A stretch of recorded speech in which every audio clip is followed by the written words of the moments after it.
The more you spend, the more money comes back is not a financial law, it is a hierarchy signal. Humans do not worship money itself, they worship motion. Spending creates motion. Motion creates attention. Attention creates perceived value. Perceived value attracts opportunity. This is why the person who spends confidently is often treated as if they already possess what others are begging to prove. Society rewards visible certainty more than hidden discipline. A poor man saving quietly looks invisible. A reckless man spending loudly looks powerful. And humans, being status-sensitive animals, often hand resources to whoever appears least afraid of losing them. Money comes back to spending when spending is not consumption, but projection. The suit, the office, the dinner, the gift, the risk, the investment, the aesthetic, the lifestyle, these are not expenses in the social arena, they are rituals. They tell the tribe, I am not desperate. And desperation is the scent humans punish most. Religion understood this before capitalism did. Sacrifice creates faith. Offerings create obligation. Giving proves belief. The ancient mind and the modern market share one rule. What you release publicly can return privately as loyalty, reputation, access, and power. But most people misunderstand the spell. They spend to feel rich, not to become valuable. They buy symbols without building substance. They imitate power's costume and wonder why power does not arrive. Spending only attracts money when it increases leverage, trust, skill, proximity, or status. Otherwise, it is just self-harm with receipts. The rich do not spend because money comes back. Money comes back because their spending changes the behavior of other people. That is the cold mechanism. Money is rarely returned by the universe. It is returned by humans who are influenced, impressed, reassured, intimidated, or persuaded. The disturbing truth is this: the world does not respond to need, it responds to perceived momentum. People help winners because helping winners feels safer than rescuing the drowning. Spend like a builder, and money may circle back. Spend like a victim trying to look chosen, and the system eats you politely. And this is where humans become dangerous to themselves, because eventually they stop spending money and begin spending identity. A man buys a watch he cannot afford, not because he loves time, but because he fears invisibility. A woman curates an entire lifestyle online, not because she is fulfilled, but because modern loneliness has become performative. If nobody witnesses your existence, the brain quietly interprets it as social death. This is what consumer culture discovered with terrifying precision. Humans will bankrupt themselves emotionally before they allow themselves to feel insignificant. And the system knows it. Why do people feel a strange high after purchasing something expensive? Because spending briefly removes uncertainty. For a few moments, the buyer stops negotiating with reality. The purchase becomes psychological anesthesia. I matter. I belong. I am progressing. I am not failing. The object itself is almost irrelevant. Humans rarely buy products. They buy emotional relief. This is why wealth alone never cures emptiness, because emptiness was never a financial condition to begin with. Some of the richest people on earth live inside invisible panic. Not panic about survival, panic about irrelevance. Once a human being becomes addicted to external validation, there is no final purchase large enough to silence the fear permanently. The appetite evolves. A better car becomes normal. A larger house becomes expected. Luxury stops feeling luxurious once the nervous system adapts to it. And adaptation is one of the most ruthless psychological forces in human existence. Humans can adapt to suffering, but they also adapt to privilege with horrifying speed. What once felt like victory eventually feels ordinary. Then ordinary starts feeling insufficient. Then insufficiency becomes anxiety. This is why societies with extreme abundance still produce exhausted people. Not because humans have too little, but because comparison has no ceiling. A poor farmer from 200 years ago could stare at the sky in peace. A modern millionaire checks his phone during dinner and feels behind. Technology did not simply connect humanity, it industrialized inadequacy. Now every human sees thousands of lives they cannot live simultaneously. Thousands of bodies, thousands of careers, thousands of lifestyles, thousands of achievements. The brain was never designed for this level of comparison exposure, so people spend more, not to survive, not even to enjoy, but to reduce the psychological distance between themselves and the people they envy. And envy is exhausting because it disguises itself as ambition. Sometimes humans do not actually desire success. They desire relief from shame. That is an entirely different motivation. A person driven by purpose moves differently than a person running from humiliation. One creates steadily, the other consumes compulsively. One can rest, the other feels guilty in silence. This is why some people become wealthy and still cannot experience peace. Their nervous system was trained for pursuit, not presence. They know how to chase. They do not know how to arrive. And modern society quietly rewards this dysfunction. The exhausted employee is praised for dedication. The emotionally unavailable entrepreneur is praised for discipline. The anxious overachiever is praised for ambition. Meanwhile, calm people are often viewed with suspicion because stillness threatens systems built on insecurity. A human who genuinely feels enough becomes difficult to manipulate. They buy less impulsively. They compare less obsessively. They tolerate solitude better. They fear status loss less. And an economy fueled by emotional dissatisfaction cannot fully control someone who has learned internal stability. This does not mean ambition is evil. Humans are builders by nature. Creation gives meaning to suffering. Effort gives structure to time. The problem begins when achievement becomes an attempt to repair self-worth, because no accomplishment can permanently solve an identity wound. The promotion fades, the applause fades, even admiration fades. Human attention is temporary by design. People celebrate you for a moment, then continue searching for someone else to worship. This realization initially sounds depressing, but it can also become liberation, because once you understand how temporary public validation truly is, you stop organizing your entire existence around being witnessed. And suddenly life becomes quieter. Not empty, just quieter. You begin noticing things modern culture trained you to ignore. How peaceful honesty feels compared to performance. How rare it is to speak without trying to impress. How much energy humans waste trying to appear unafraid. Most people are terrified. Terrified of aging. Terrified of obscurity. Terrified of being unloved. Terrified their life will pass without significance. So they construct identities like armor. Money becomes armor. Beauty becomes armor. Intelligence becomes armor. Status becomes armor. But armor has a hidden cost. It prevents intimacy. Because the more energy spent maintaining an image, the harder it becomes to reveal the unprotected self underneath it. This is why many successful people feel strangely alone. They are surrounded by reactions to their image, not understanding of their humanity. Very few people are loved without condition. Even fewer know how to live without performing. And maybe this is the deeper tragedy beneath modern life. Humans became so obsessed with increasing their market value that they forgot to ask whether they still feel alive. Not stimulated, alive, there is a difference. Stimulation is endless scrolling, endless noise, endless purchasing, endless urgency. Aliveness is quieter, a real conversation, a meaningful silence, working on something that outlives ego.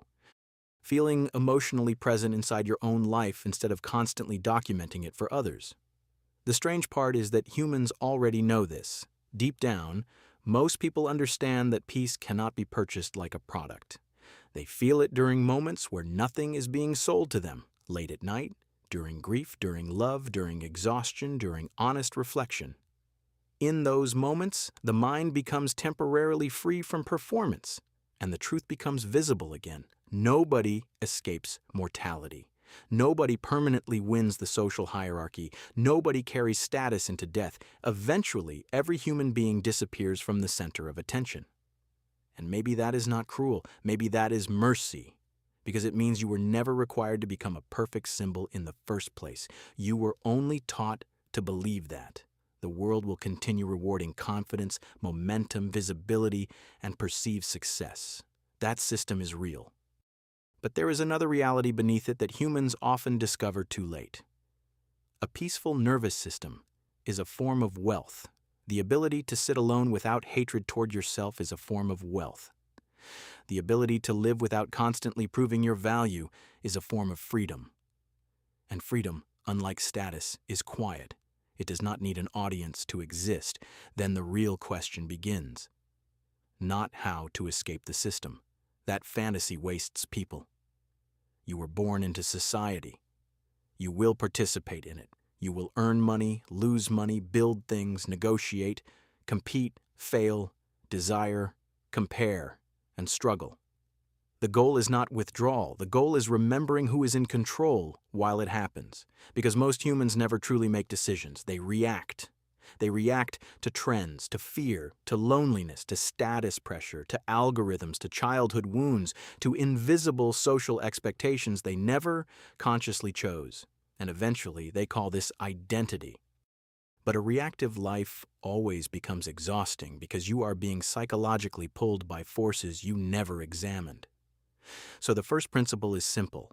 Learn to pause before desire turns into movement. Not every urge deserves obedience. That sentence alone can save a human being years of self-destruction. Not every attraction is truth. Not every ambition is healthy. Not every opportunity is aligned with your life. Not every emotional impulse deserves action. Modern culture trains humans to respond instantly, buy instantly, reply instantly, react instantly, consume instantly, become outraged instantly. But intelligence is often the ability to delay reaction long enough to see clearly. A calm mind notices manipulation faster, and clarity changes everything, because once you see how desperately the world competes for your attention, your energy becomes sacred. That is the second principle. Protect attention more carefully than money. Money can return. Attention becomes life. Whatever repeatedly captures your attention eventually shapes your nervous system. If your mind is constantly fed outrage, comparison, noise, vanity, speed, and artificial urgency, your inner world slowly begins to mirror chaos. Most people think burnout comes from working too hard. Often it comes from consuming too much psychological friction, too many opinions, too many performances, too many people demanding emotional access to your mind. Peace is not found. It is protected. And protection requires boundaries most people are afraid to create, not because boundaries are difficult, because boundaries disappoint people. A human being who cannot tolerate disappointing others eventually loses ownership of their own life. So another realization emerges: you do not need to be emotionally available to every demand placed upon you. You are allowed to become selective with environments, selective with conversations, selective with relationships, selective with ambition itself. Because ambition without self-awareness becomes addiction.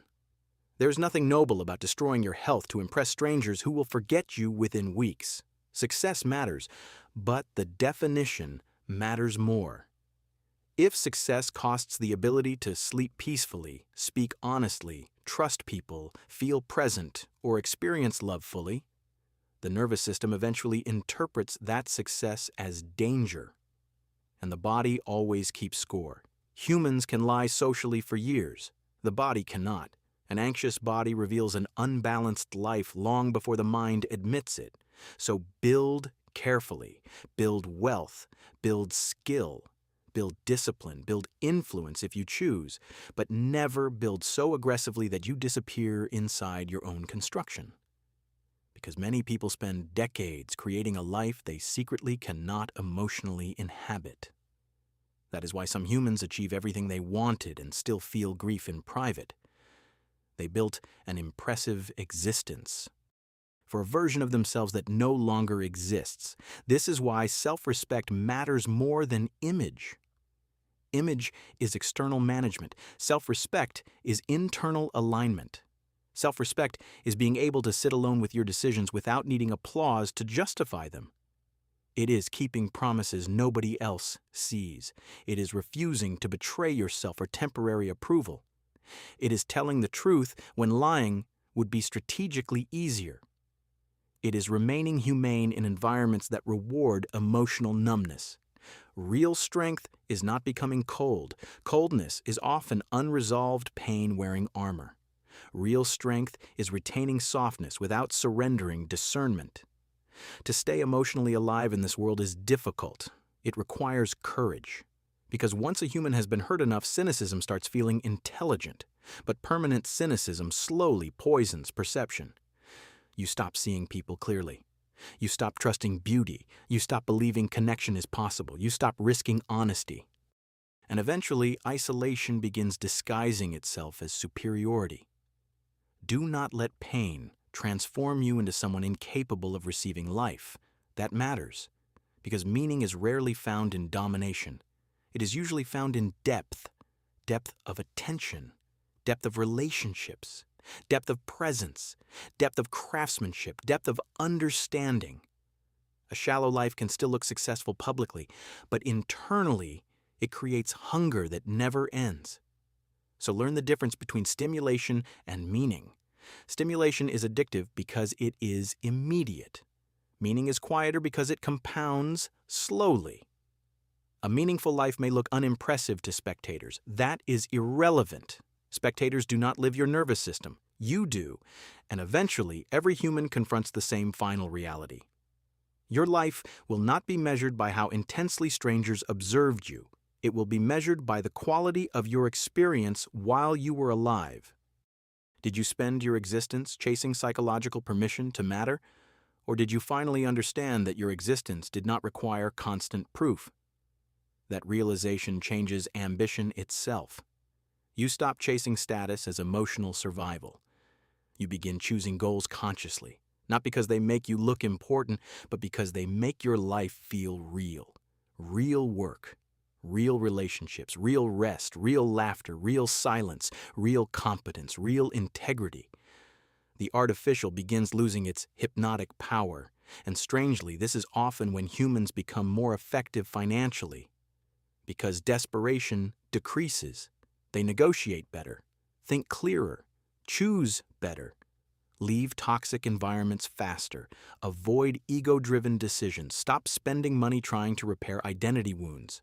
Their life gains coherence, and coherence is powerful. A coherent person does not waste enormous energy pretending. There is less internal war happening, no constant performance. No endless shape-shifting for approval, no addiction to appearing extraordinary every moment. Just direction, quiet direction. That kind of person becomes difficult to control, not because they reject society, because they stop emotionally kneeling before it. They can participate in the world without worshiping it. That is freedom, not escaping responsibility, not abandoning ambition, not pretending money does not matter. Money matters. But money is safest in the hands of someone who understands it cannot define human worth. Otherwise, wealth amplifies madness instead of reducing suffering. And maybe this is the clearest realization after everything. The goal of life is not to win every social game. The games never end. The goal is to remain psychologically intact while playing them, to earn without losing your soul, to love without losing your boundaries, to succeed without becoming emotionally hollow, to stay kind without becoming weak, to stay ambitious without becoming consumed, to stay aware without becoming bitter. That balance is rare, but when a human being finally achieves it, something unusual happens. The world becomes less loud, not because chaos disappears, because the need to constantly prove yourself does. And in that silence, for the first time, a person can finally hear their own life clearly.